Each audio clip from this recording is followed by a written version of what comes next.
Give me the remote, honey. I'm watching my program.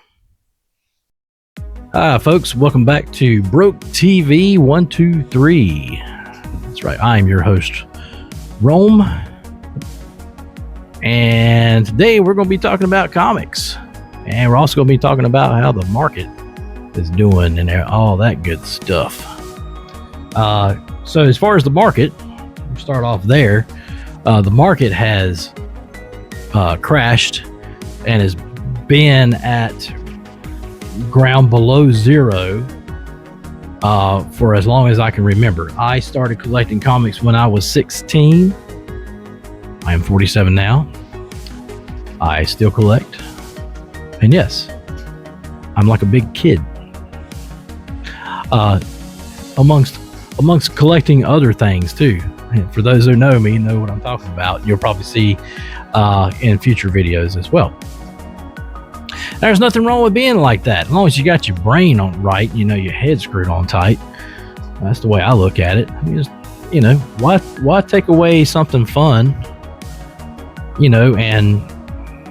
and be a robot the rest of your life, So you got to have an outlet. Everybody's got to have an outlet, no matter what. You got to have some fun with life. Enjoy it. Anyway, moving on. Enough of that.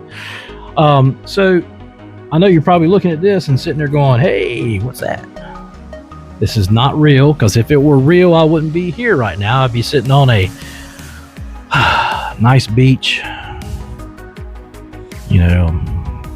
margarita in one hand, sitting beside my love of my life, and living it up. But no, I got to be here, so I'm talking to you nice folks.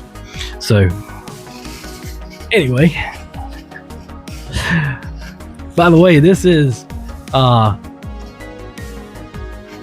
in case you don't know it, my podcast is unedited and raw, and I'm not gonna play with your eyes and do all that zooming in real quick and everything and doing all that, and I'm not gonna show the same clip over and over and over and over and then finally show the whole thing. No, I'm not gonna do that.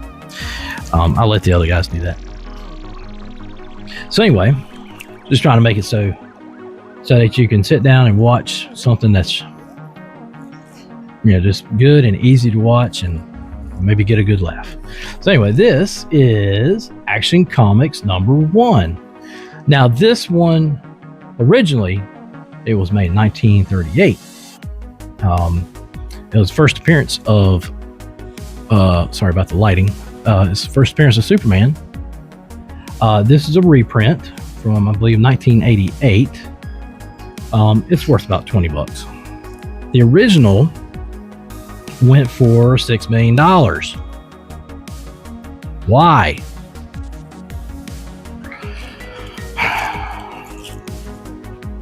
And I can tell you where it's at too. It's in a vault, and it's not in the United States.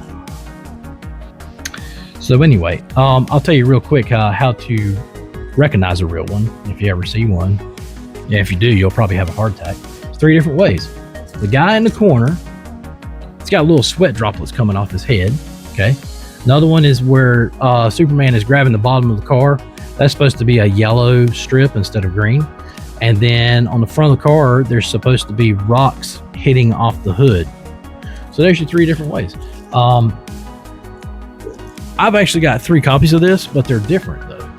This one has the guy in the corner. Okay.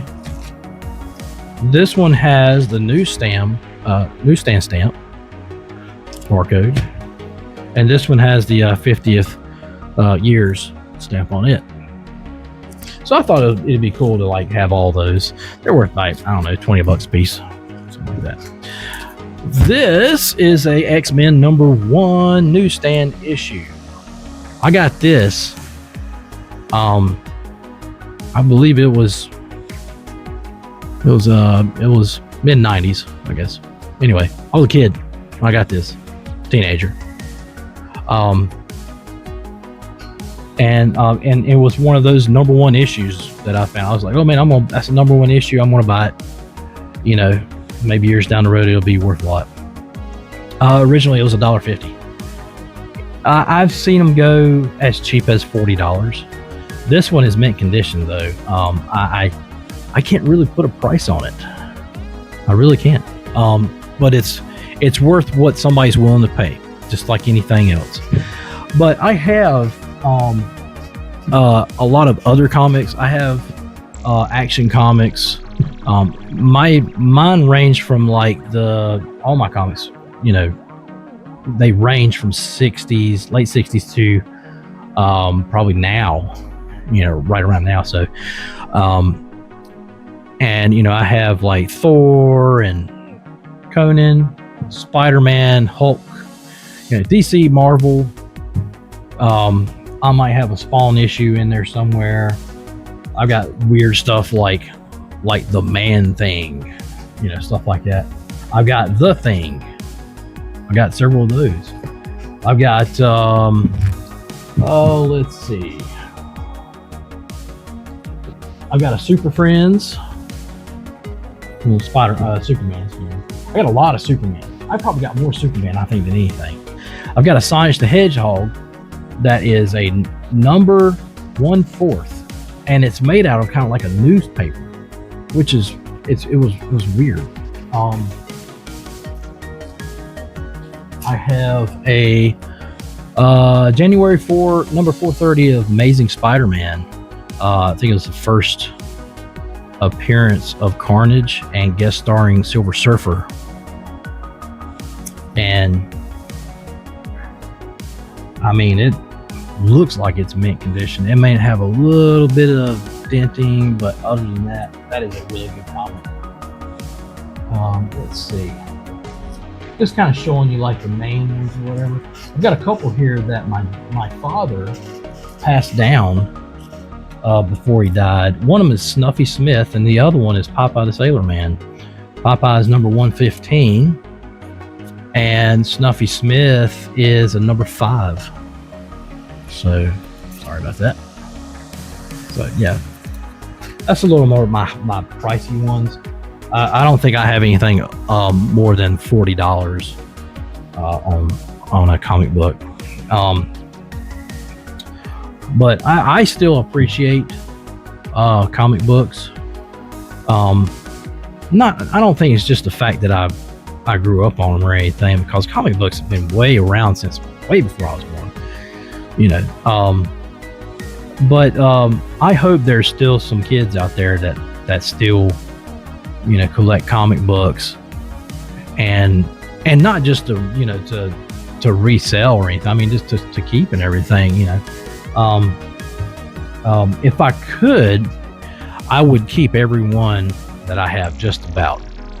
I did get some in that were, you know, they came in a mixed box or whatever, and I started looking through and I'm like, what the heck is this? Why do I have this? I've got I believe there's one that's it's either Japanese or some kind of Asian or something. I can't even read the front of it, but come to find out, it's worth like $15. And if I had that in front of me, I'd show it to you, but I feel a little embarrassed. Just because, I mean, it's got like this little girl on the front of it and everything, and it's like, you know, I feel embarrassed. Like, why do you have that? Well, it came in a bulk full of Superman and whatnot. I don't know why. Anyway, but if I were to sell it, I would probably throw it in with the whole, you know, I'd love to sell everything as a bulk, you know.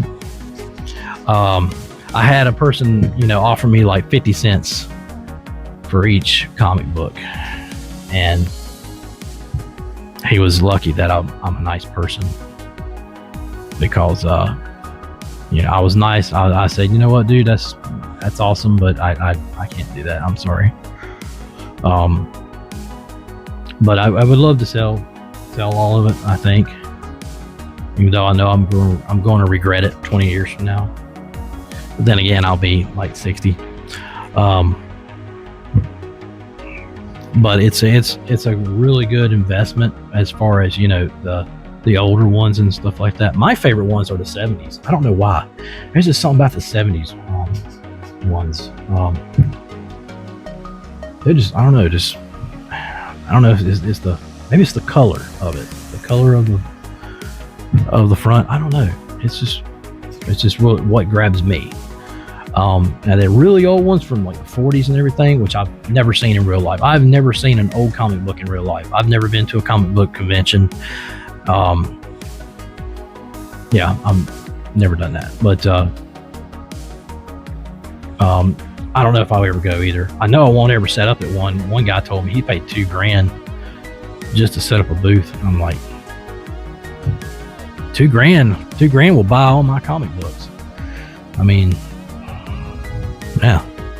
Well, anyway, but I'm gonna cut it short. And I appreciate y'all watching.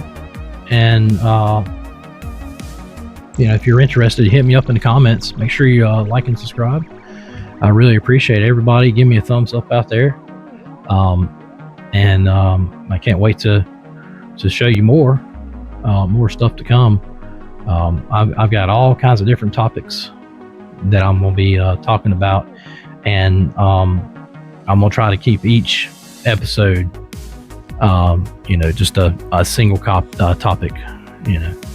All right. Well, I appreciate y'all. Y'all have a good one. Give me the digest. We'll see what else is on.